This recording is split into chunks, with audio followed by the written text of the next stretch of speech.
अस्सलाम वालेकुम students, welcome to my channel educational tips. कैसे हैं आप सब? उम्मीद करती हूँ सब खैर खैरियत से होंगे और इन वेकेशंस को भरपूर तरीके से एंजॉय कर रहे होंगे। तो स्टूडेंट्स, आज हम पढ़ने जा रहे हैं यूनिट नंबर 8 जो कि था हमारा फोर्स इन एक्शन। उसकी हम एक्सरसाइज करेंगे क्योंकि हमने ये वाला चैप्टर की सारी रीडिंग मैंने आपको समझाई थी। अगर आपको कुछ इस चैप्टर में से समझ नहीं आया तो या तो आप मुझे कमेंट बॉक्स में पूछ लें या फिर आप मेरी वीडियोस में जाएं, चैनल पे विजिट कीजिए और वीडियोस में मेरी काफ़ी ज़्यादा वीडियोस हैं इस चैप्टर के रिलेटेड, तो आप वो भी देख सकते हैं। तो चलिए अब आज के हम टॉपिक शुरू करते हैं और आज है हमारा एक्सरसाइज यूनिट नंबर 8 की। तो सबसे पहले है इसमें क्वेश्चन नंबर 1 MCQs। तो MCQs यानी कि मल्टीपल चॉइस क्वेश्चन। तो पार्ट नंबर 1 है हमारे पास, which of these is not a natural force. इनमें से कौन सी है जो नेचुरल फोर्स नहीं है, यानी कि कुदरती फोर्स नहीं है, जहाँ जिसमें कुदरती अमल नहीं हो रहा, वो है मशीन। मशीन हमारी ईजाद की हुई है, ये कुदरती तौर पे नहीं थी, ठीक है, कुदरत की तरफ से नहीं थी। तो पार्ट नंबर 2 है फिर, force can be measured by using instrument called a force. वो कौन सा इंस्ट्रूमेंट है जिससे हम फोर्स को मेजर कर सकते हैं? तो वो है spring balance. Then is third part, which of these is the way to reduce friction. हम लोग मतलब कि वो कौन सा है जिससे हम अपने फ्रिक्शन को रिड्यूस कर सकते हैं? तो ऑल ऑफ देम, यानी कि हम लुब्रिकेशन के थ्रू, ग्रीस के थ्रू या फिर ऑयल के थ्रू हम फ्रिक्शन को रिड्यूस कर सकते हैं। The force that hold planet in the orbit is called. अब वो फोर्स जिसने और जितने भी प्लैनेट्स हैं उनको उनके दायरों में ही रखा हुआ है, उसको हम क्या कहते हैं? उसको हम ग्रेविटी कहते हैं। क्योंकि अगर ग्रेविटी ना हो तो ये होगा कि जितने भी प्लैनेट्स हैं वो सन के गिर्द घूमने से कासिर होंगे, ठीक है। Which of the following is a simple machine. अब वो कह रहे हैं इनमें से, वो एग्जाम्पल्स दी, कुछ ऑप्शन दिए हुए हैं। अब इनमें से बताना है कि इनमें से कौन सी सिंपल मशीन नहीं है। क्या सिंपल मशीन? तो व्हील बारो, ठीक है। ये मेरे पास एक मिस्टेक हो गई थी, तो यहाँ पर व्हील बारो नहीं है, यहाँ पर इंक्लाइंड प्लेन है, ठीक है, ये वाला। I am literally sorry and sorry कि मेरे पास से वो मिस्टेक होगी। अब मैंने आपको पढ़ा रही थी तो मेरे पास जो याद आया कि इंक्लाइंड प्लेन है, ठीक है। आई एम सॉरी कि मैं आपको थोड़ी सी कन्फ्यूजन हो रही थी मुझे भी, लेकिन चलें अच्छी बात है, सॉल्व हो गई। क्योंकि देखिए हमने लीवर को भी पढ़ा सिंपल मशीन में, लीवर को, वेज को और व्हील बारो को। ये देखिए यहाँ पर मैं दिखाती हूँ आपको, पेज भी शो करती हूँ ताकि आपको बिल्कुल कंफर्म हो जाए। ये देखिए सिंपल मशीन में ये था वेज, व्हील बारो और क्या था? लीवर, ठीक है। लेकिन हमने कहीं पर इंक्लाइन प्लेन नहीं पढ़ा, तो इंक्लाइन प्लेन हुआ। Then is our question number 2, that is match the column, and I am sure that जितना भी अब मैं आगे पढ़ाऊंगी तो वो तो मेरे जो कंफर्म है कि वो 100% ठीक है। आप मुझ पर भरोसा कर सकते हैं। मैं 2-3 मरतबा चेक करती हूँ, थॉरली खुद पढ़ती हूँ, फिर मैं आपके सामने वीडियो लेकर आती हूँ ताकि क्योंकि मेरा तो कोई बात नहीं, मैंने तो पढ़ लिया जो पढ़ना था, ठीक है, लेकिन आप अभी पढ़ रहे हैं, ठीक है। तो आपको कोई गलत फहमी ना हो, आपके मार्क्स में डिडक्शन ना हो, और अगर आपके मार्क्स अच्छे आएंगे तो मुझे तो बहुत ही खुशी होगी। अगर आपको समझ आ रहा है तो इसमें मेरा फ़ायदा कुछ नहीं है, लेकिन आपका फ़ायदा बहुत ज़्यादा है, ठीक है ना। मुझे क्या मिल रहा है? मुझे कुछ भी नहीं मिलना, आपको बहुत कुछ मिलना, आपका फ्यूचर बन जाएगा कुछ ना कुछ, ठीक है। तो फिर कॉलम ए है। अब आते हैं हम मैच द कॉलम पे। तो देखिए, the amount of matter in an object, ठीक है, इज कॉल्ड मैस। यानी कि किसी भी चीज़ के अंदर एक खास तौर पे एक मैटर होना, उसको हम क्या कहते हैं? Mass. The amount of gravitational force acting on an object is called weight. The force which opposes motion और movement and produce heat is called friction. A push and pull exerted by an object on another object is called force। तो ये लीजिए, mark कर लीजिए, फिर मैं आपको आगे करवाती हूँ। ये लीजिए, मैं आपको मल्टीपल चॉइस क्वेश्चन भी दोबारा दिखा देती हूँ। और ये था हमारा मैच द कॉलम्स। अब आते हैं हम अपने क्वेश्चन नंबर 3 पर, जो कि था हमारा फिल इन द ब्लैंक्स। तो देखिए, a force is a dash और a dash between two object, यानी कि फोर्स क्या है दो ऑब्जेक्ट के बीच में, पुश और पुल बिटवीन टू ऑब्जेक्ट। किसी भी चीज़ को, ये देखिए पुश, ये पुश और ये पुल, ठीक है। अब तो खैर इससे बात याद आई, जिस टाइम मैं पढ़ती हूँ ना, जिस टाइम मैं पढ़ती थी 5 क्लास में, जिस टाइम मैं थी, उस टाइम आपने देखा होगा शॉप्स पे वो लिखा होता है पुश। जिस टाइम हम लोग वो किसी शॉप पे जाते हैं तो वहाँ पर जिस टाइम डोर ओपन करते हैं, तो जिस टाइम हमारा जोर लगता है तो कहते हैं पुश, ठीक है। पुश लिखा हुआ होता है इतना बड़ा करके, पुश इट, ठीक है। तो मुझे याद आया कि इससे कि जिस टाइम मैं थी तो हमें टीचर बता रही थी, कहती हैं कि उस टाइम शुरू में आया था और ना ही हम लोगों को पता था कि लोगों को कहा जाता है पुश करें और वो पुल कर देते, अंदर की तरफ कर देते हैं। पुश बाहर की तरफ होता है और वो अंदर की तरफ कर देते हैं, ठीक है। तो ये याद रखना, पुश और पुल, ठीक है। पुश और ये पुल, ठीक हो गया। आगे और ये पीछे, ये याद रखिएगा। दुकानदार फिर से इसका मजाक उड़ाते हैं, ठीक है, shopkeepers. The instrument use to measure force is called spring balance. The unit of force is the Newton. The force which stops or slows down a moving object is called inertia. All matter on our planet exert an invisible force of attraction on the other matter, which is called gravity. Gravity always attracts things towards each other but never repel them. ठीक है, ये बहुत important line है, बहुत ज़्यादा important line है कि gravity चीज़ों को खींची तो है अपनी तरफ, सेंटर ऑफ द अर्थ की तरफ खींचती तो, लेकिन उनको कभी रिपेल नहीं करती, उनको रिपेल नहीं करती, उनको दोबारा वापस नहीं लेके जाती, ठीक है ना। The measure of the amount of matter in an object is called mass. Weight is the amount of gravitational force exerted by the earth on object on the surface, on its surface.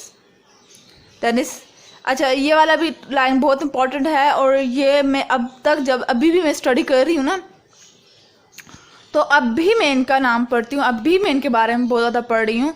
Sir Isaac Newton was a scientist who discovered the force of gravity. ये याद रखना कि sir Isaac Newton ने gravity इनको discover किया था, ठीक है। Force friction exerts heat which becomes the problem in machine. देख लीजिए आंसर सारे।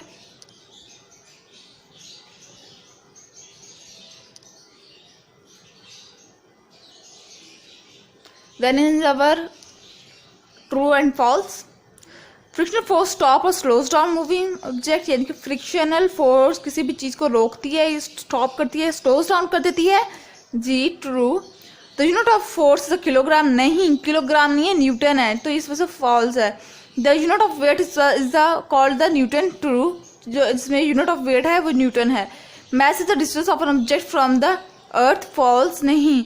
मैस क्या था हमारे पास, मैस में था the amount of matter in an object, ठीक है। Rough surface increase friction, true. And astronauts body mass on the moon will remain the same on the earth, true। यानी कि जो एस्ट्रोनॉट्स होते हैं उनकी मून पे भी जो मैस होता है वो सेम होता है, बस वेट वो थोड़ा सा कम होता है, ठीक है ना। तो मार्क कर लीजिए। उसके बाद आ जाता है हमारे पास क्वेश्चन एंड आंसर। तो ये compare weight and mass with the help of a table and of the comparison. Weight and mass का आपने, तो यहाँ से आपने करना है, मैं दिखाती हूँ आपको पेज भी, यहाँ से आपने कंपैरिजन लिखना है इस तरह से देख के, ठीक है। खैर अब मैं आपको क्वेश्चन नंबर 2 से शुरू कराऊंगी। Define the following with examples, ठीक है। सबसे पहले मैंने बताना है, आपने बताना है फोर्स के बारे में। तो ये देखिए force, a force is a push और pull, it can start a body moving, stop it from moving and change its speed and change its direction of motion, ठीक है।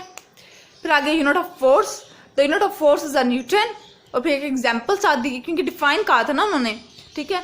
The bulldozer is apply mechanical force to push the earth, जिसका answer है।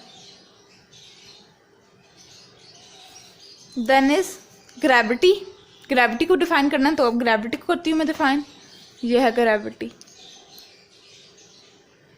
Gravity is another type of force. It is the force which pull earth towards each other or the center of the earth. Like magnetism, gravity cannot be seen but it can be felt. If you drop a teacup, gravity will pull it down towards the center of the earth. ये इसका answer होगा gravity का, क्योंकि मैंने कहा ना define है तो थोड़ा सा हमने 3 पॉइंट्स तो होने चाहिए कम से कम। उसके बाद है हमारे पास question number 3, which of these involve force and which do not. Opening the door, जब आप ओपन करते हैं डोर को तो आप उसके ऊपर फोर्स अप्लाई करते हैं, ठीक है, फोर्स। टर्निंग अ की इन द लॉक, लॉक कर देना की को, नहीं इसमें तो फोर्स नहीं अप्लाई होती। Smelling food cooking, no force. किसी भी चीज़ को सूंघना, आपकी फोर्स तो नहीं अप्लाई हो रही ना। लुकिंग एट अ पिक्चर, आप किसी चीज़ को पिक्चर को देख रहे हैं तो उस पर भी फोर्स अप्लाई नहीं हो रही। हिटिंग अ की ऑन द कंप्यूटर कीबोर्ड, आपने फेंकी, आपने उसको यूं करा तो फोर्स तो अप्लाई हुई ना, जिस टाइम आपने यूं झटका दिया उसको, ठीक है, फोर्स अप्लाई हो रही है यहाँ पे। तो ये था हमारा क्वेश्चन नंबर 3 का आंसर। तो अब ये देखिए, ये है 4th question, what keeps the earth in the orbit and it goes round the sun. यानी कि वो कौन सी चीज़ है जो अर्थ को रिवॉल्व करने में हेल्प करी है, वरना यूं क्यों नहीं हो सकता कि जिस तरह हम लोग जिस तरह एस्ट्रोनॉमर्स किसी और प्लैनेट्स पे जाते हैं तो वहाँ पर वो एयर के अंदर स्पेस में फ्लाई करते हैं, ठीक है, यानी कि वो स्पेस में तैर होते हैं, वो ज़मीन पे क्यों नहीं खड़े होते। इसी तरह से मून, हम लोग जो अर्थ है वो सन के गिर्द चक्कर काट रहा है, अपना ऑर्बिट मुकम्मल करता है, लेकिन क्यों नहीं हमारा जो अर्थ है वो भी अपनी जगह से हिल क्यों नहीं जाता, ठीक है। तो इसका जवाब है ये, it is the force which keeps the planet orbiting around the sun and stop you from floating into the space. ये है इसका आंसर। ये मैं देख नहीं रही थी, देख लीजिए।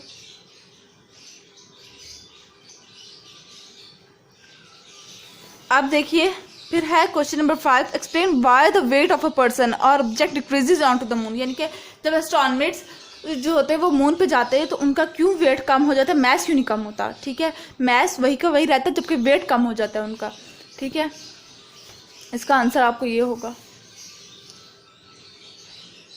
if you were to travel to the moon your weight will change because the pull of gravity is weaker there than on earth. Your body mass will not change because you still have the same amount of matter in you.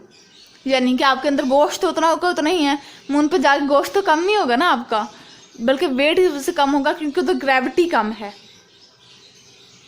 ठीक है। उसके बाद है हमारा what is the relation between surface type and the amount of friction. तो ये लीजिए इसका आंसर,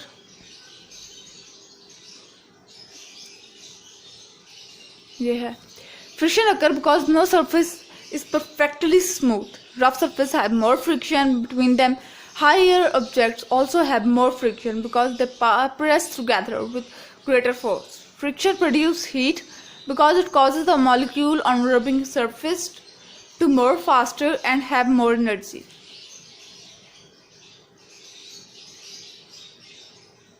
इसका आंसर है।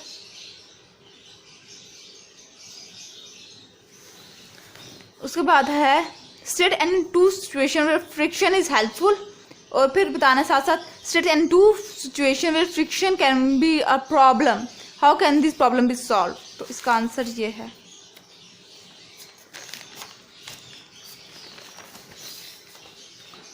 ये है पहला है friction is helpful, friction helps to right, frictional force helps cars to move forward without slipping on the road, और फिर फ्रिक्शन इज नॉट हेल्पफुल,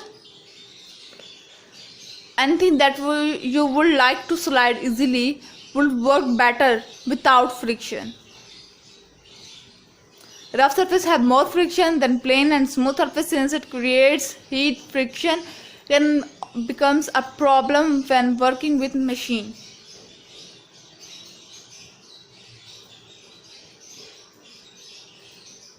जो इसका आंसर था।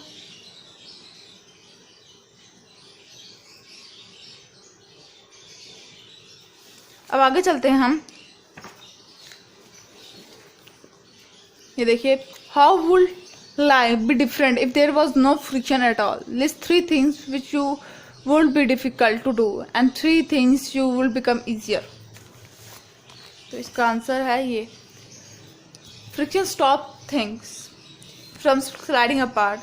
If there was no friction, everything would slide to be the lowest. If it would be impossible to climb everything.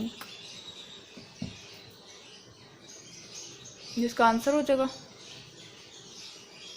उसके बाद है हमारा last question, what is inertia?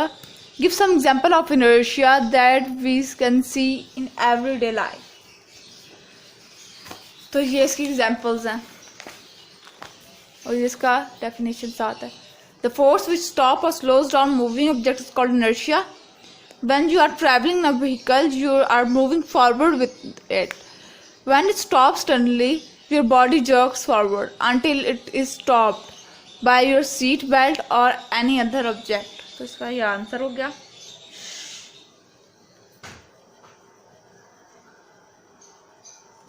तो ये था आज की एक्सरसाइज मेरी। आई होप आपको बहुत अच्छी समझ आई होगी। अगर आपको समझ आई है तो मेरे चैनल को सब्सक्राइब करें, मेरी वीडियो को लाइक के साथ बेल आइकन को भी दबा दें ताकि मेरी हर नई आने वाली वीडियो आप तक बआसानी पहुंच सके। तो इसी के साथ इजाज़त दीजिए। अल्लाह हाफिज़।